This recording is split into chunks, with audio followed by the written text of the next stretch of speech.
Só tem risco aqui. Mas glória a Deus. Essa palavra não é uma palavra que eu vou pegar e falar para vocês sobre a história de um herói. Livro de Provérbios foi escrito por Salomão, ele é isso. Não. Essa palavra, ela tem um significado de sabedoria.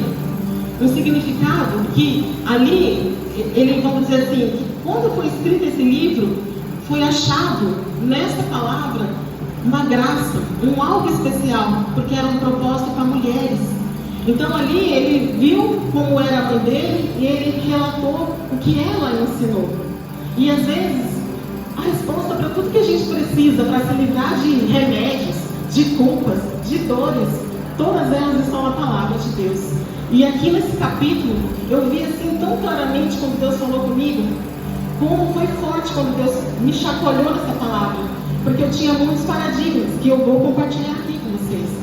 Mas antes da gente entrar na Bíblia, de fato, eu queria trazer para você, não sei se você conhece, eu sou uma pessoa que ama história, geografia eu não entendo muito, que me perco até com o mapa do GPS, né?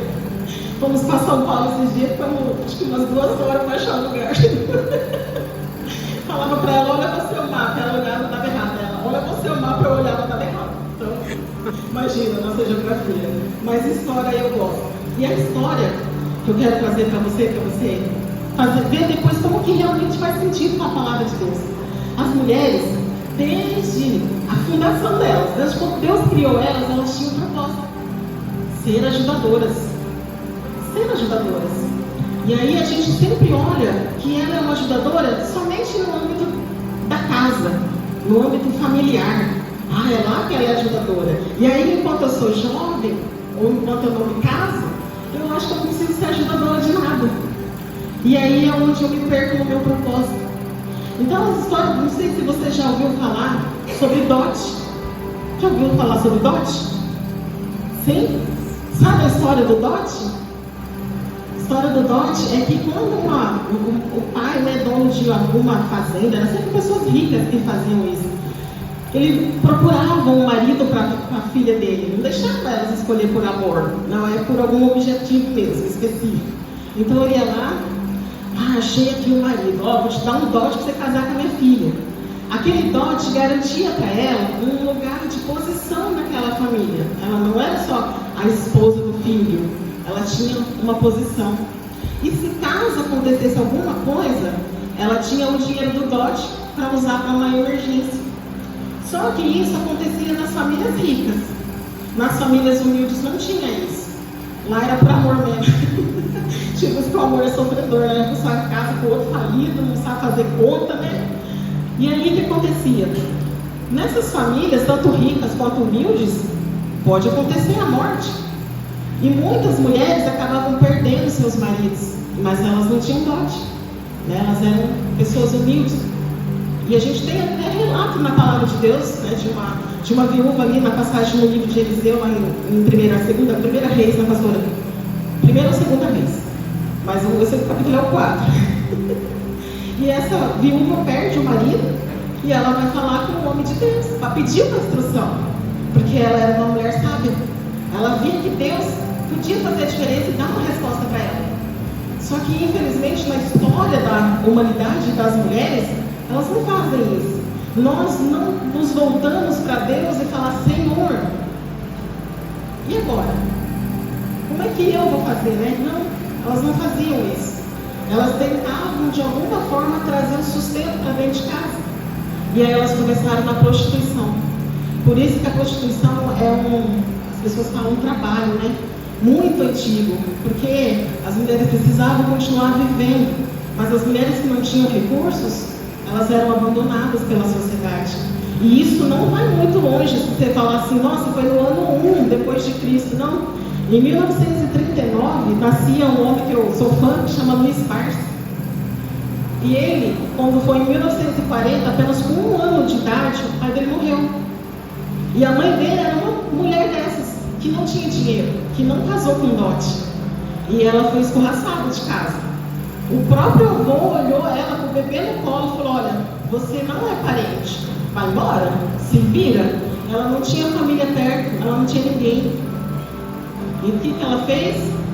Ela era uma mulher já diferenciada, então ela sabia costurar. E ela falou, eu vou sustentar meu filho com isso. E ficou pouco tempo, logo ela se casou de novo e teve outros filhos, né? Mas eu vejo hoje a história do Luiz Barsi. Se a mãe dele não tivesse escolhido ir por aquele caminho e fosse por outro, qual será o final dela? E aí o que acontece? Eu comecei a estudar a história das mulheres desde 1920, quando elas começaram a fazer movimentos para buscar uma igualdade entre homens e mulheres. Só que a gente não foi criada para ser igual ao homem, fomos criadas para ser mulheres e ser mulheres de propósito. E aí elas começaram a ver esse histórico de como as mulheres eram tratadas e acharam que vamos fazer igual Sara, vamos dar um jeitinho aqui nós, vamos inventar uma lei, vamos para a rua, vamos queimar sutiã, igual aconteceu em 1965, lá na França, que elas queriam que fizessem novas leis sobre estupro, sobre aborto. E então você começa a olhar e fala, gente, em algum momento, alguma mulher passou por uma situação tão difícil que ela esqueceu que ela tinha um pai. Ela não lembrou que ela tinha um pai. E aí ela começou no mundo errado, ela começou a se prostituir, ela começou a desviar do caminho, e aí ela ganhou força e criou movimentos para isso. E hoje nós vivemos numa sociedade onde as mulheres estão com muitos fardos. Elas são 1001. Elas são a esposa, a dona de casa. Normalmente elas não querem mais ser dona de casa, e muito menos a esposa. Porque eu converso com muitas mulheres e elas falam, comigo é assim. Se o marido não for do jeito que eu quero, eu já meto o pé e arrumo outro, nem que eu tenho que casar 10 vezes. E isso está errado. Porque a palavra de Deus fala que a gente casa para sempre. Então, né, vamos ensinar Jó para se escolher bem escolhidinho, né? Não vai ter dote mesmo, viu, irmãs? É com amor, mas aí você põe Deus na frente que Ele quer o teu dote. As que são solteiras. E aí eu comecei a ver isso. Falei, nossa Deus, a gente precisa de um movimento que alcance de novo uma única mulher. E que ela lembre que ela tem um pai. E que aqui existem várias promessas. E que nós podemos acessar e mudar a nossa história e das próximas gerações. E às vezes você pode falar assim, Albert, mas já estamos aí em século 21. Nós não vamos mudar mais. Tudo depende da renovação da sua mente. Vamos estar na palavra de Deus. Quando Paulo escreve as cartas e fala isso, a gente precisa todos os dias renovar nossas mentes. Não importa o que acontece, a palavra de Deus fala que 1000 vai cair à sua direita, 10.000 à sua esquerda, ou eu não fora essa parte.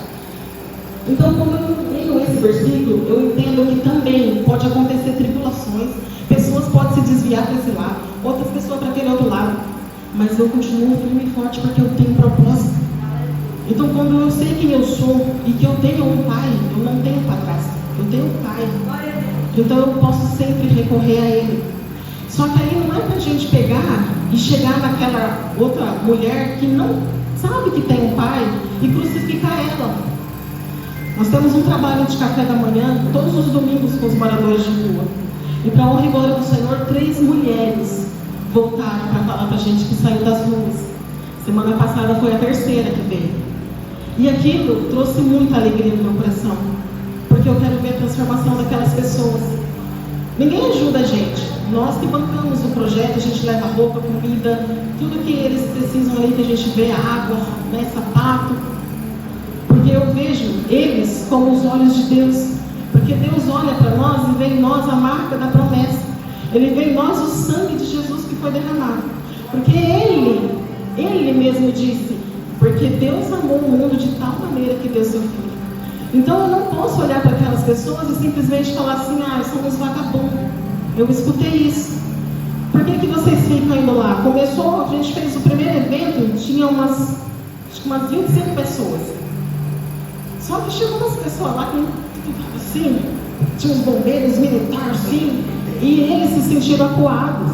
A gente foi fazer um trecho em Americana, perto do córrego, todos os moradores de rua correram para dentro do rio lá, para ficar lá embaixo, porque estavam com medo da gente. Eu falei, Senhor, eu não aceito, nem que eu tenha que vir sozinha, mas que o Senhor coloca realmente em mim esse espírito de fazer isso com eles, de ouvir eles, A gente não chega lá, joga o café e sai correndo. A gente chega lá, escuta as histórias, evangeliza, fala de Deus, convida para vir com a gente.